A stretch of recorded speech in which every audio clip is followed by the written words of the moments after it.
There is a dangerous set of seed that are being sown into our republic. It's called distrust of our government. And this never leads to a good place. I would like to educate you real quickly on something that maybe you are not privy to. I want to go back to the 1800s of this great nation and talk about, just briefly, maybe about 3 or 4 minutes, the Civil War. Now, the Civil War began because several states in our union seceded from the Union.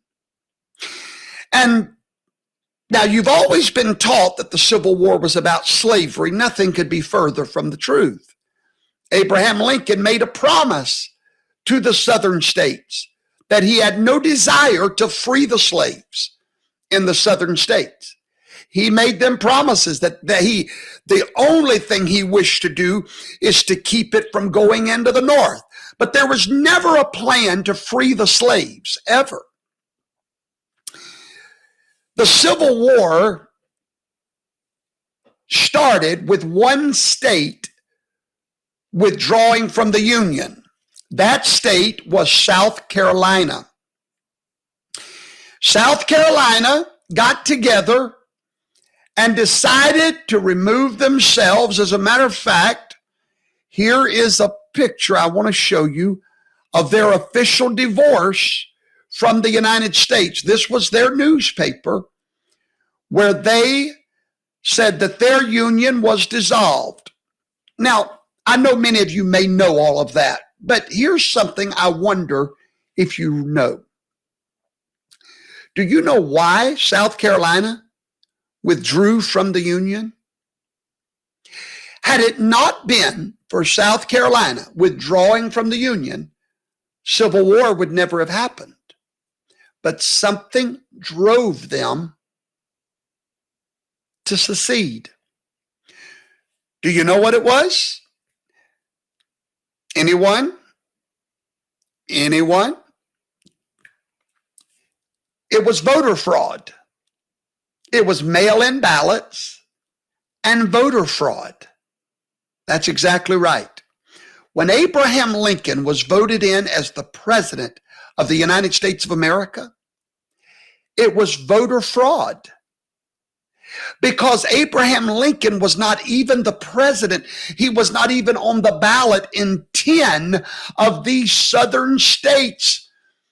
So whenever they voted him in as president, they took the voice of those 10 states away that was not even allowed to vote on him or not vote on him.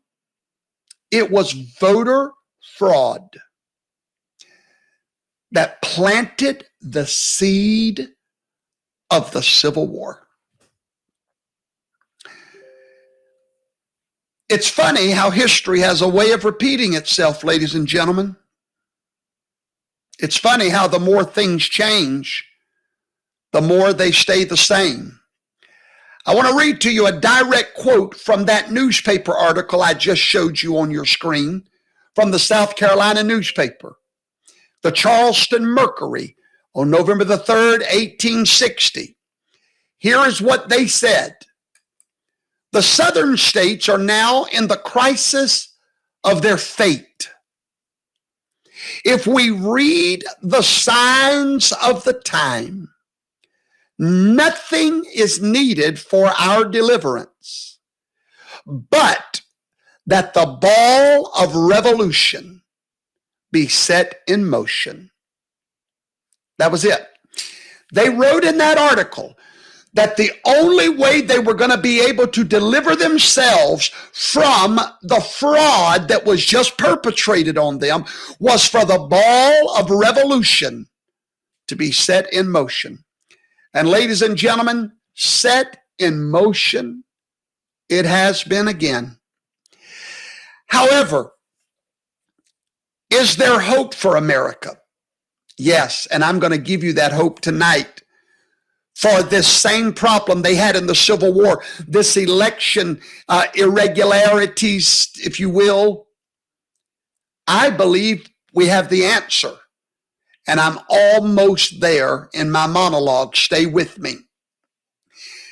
Before I go to the monologue, what time is it? Oh, I've still got 10 minutes. We're good. Okay. Before we go to the monologue, I have had the most brainstorm that I want to share with you tonight. And I believe that if this brainstorm could get in the hands of the right people, which would be the legislative bodies of the states in America, I believe if somebody could get this idea, that it would change and save this nation from where we're headed.